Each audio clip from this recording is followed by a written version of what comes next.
എമ്പുരാൻ രാഷ്ട്ര സംവിധാനങ്ങളോട് പുലർത്തേണ്ട മര്യാദ സിനിമ പുലർത്തിയിട്ടില്ല എന്ന് എമ്പുരാൻ്റെ സെൻസറിങ് അനിവാര്യമെന്ന് KP ശശികല പറഞ്ഞതും ഗോത്രാനന്തര കലാപത്തെക്കുറിച്ച് എമ്പുരാൻ പ്രചരിപ്പിച്ചത് ഹിന്ദു വിരുദ്ധ രാഷ്ട്രീയ അജണ്ടയാണെന്ന് RSS മുഖപത്രം ഓർഗനൈസർ 3-4 ദിവസമായിട്ട് കരയുന്നതും പൃഥ്വിരാജിൻ്റെ വിദേശ ബന്ധങ്ങൾ അന്വേഷിക്കണമെന്ന് എമ്പുരാൻ ഒളിച്ചു കടത്തുന്നത് ദേശവിരുദ്ധ തീവ്രവാദാശയങ്ങളെ വെള്ളപൂശുന്നു എന്ന് യുവമോർച്ച കരയുന്നതും വില്ലൻ്റെ കഥാപാത്രത്തിൻ്റെ പേര് മാറ്റണം എന്നൊക്കെ പറയുന്നത് എന്തിനാണെന്നാണ് വിചാരിച്ചത്.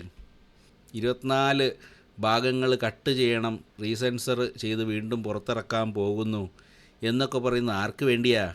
ഈ ഫോട്ടോയിൽ അഡ്വാനിജിക്കും മോഡിജിക്കും അമിത് ഷാജിക്കും ഇടയിൽ നിൽക്കുന്ന ഒരാളെ കണ്ടാങ്ങൾ.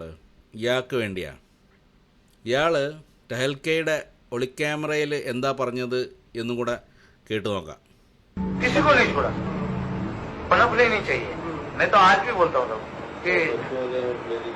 कुछ भी हो, लेडीज हो, बच्चे हो, कुछ भी हो, काटने से कुछ मारो काटो जलाना। कैसा लगता है जब मारते कैसा मजा आता है सब? उसको मार के आके घर पे सो गए। फिर नरेंद्र भी हमारे को संदेशा भेजा कि ठहर जाओ, मैं अभी सेटिंग करता हूँ, अभी टाइम निकल गया है। फिर उन्होंने जज को भेजा, जज ने फाइल नहीं कुछ नहीं बोले जा रहे ग्रैंड। तो उन्होंने जो 3 दिन का मोहलत दिया था, जो भी करना चाहो कर लो, 3 दिन के बाद में बंद कर दो, ये उन्होंने खुलेआम कहा था। और 3 दिन के बाद बोला कि आप बंद कर दो और सारा बंद हो गया. Not only enough but excellent work they have done. Excellent work they have done within 72 hours. ഈ ക്രിമിനലിന് വേണ്ടിയിട്ടാണ്, കുട്ടികളെയും സ്ത്രീകളെയും കൊല്ലുന്നത് ആസ്വദിച്ച് ഈ ക്രിമിനലിന് വേണ്ടിയിട്ടാണ് ഈ പറഞ്ഞ വെപ്രാളം മുഴുവനും.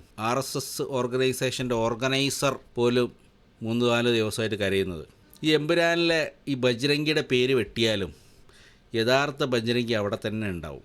ഈ സിനിമ ഉയർത്തിവിട്ട ചോദ്യങ്ങൾ അവിടെ തന്നെ നിലനിൽക്കും. ആ ചരിത്രം വീണ്ടും ആളുകൾ വായിച്ചുകൊണ്ടേയിരിക്കും. ഇവനെ സംരക്ഷിച്ചവരും തുറന്നു കാട്ടപ്പെടും. ഒരു കൂട്ടം മനുഷ്യരുടെ ചോര ചിന്തിയാണ് ഈ മോഡിയും കൂട്ടരും അധികാരത്തിലെത്തിയതെന്ന് ഇനിയും പറഞ്ഞുകൊണ്ടേയിരിക്കും ആളുകൾ.